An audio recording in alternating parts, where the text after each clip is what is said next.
When you're looking to create a symmetrical shape, a lamp base, a rose vase, maybe a table or couch leg, know that Max has the perfect modeling tool for the job. It comes in the form of a modifier called lathe.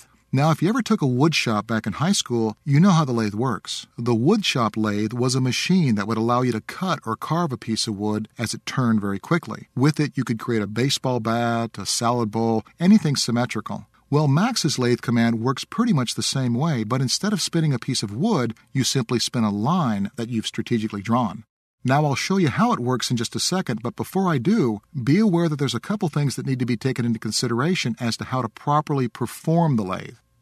First, you need to think about which viewport the line should be drawn in. You see, a line drawn in one viewport will turn out looking completely different once lathed than the same line drawn in another viewport. It has to do with the direction the lathe spins. Secondly, the line you're drawing should look like the profile or outline of the shape that you're trying to make, but only half of that profile. You'll see what I mean by that as we get going.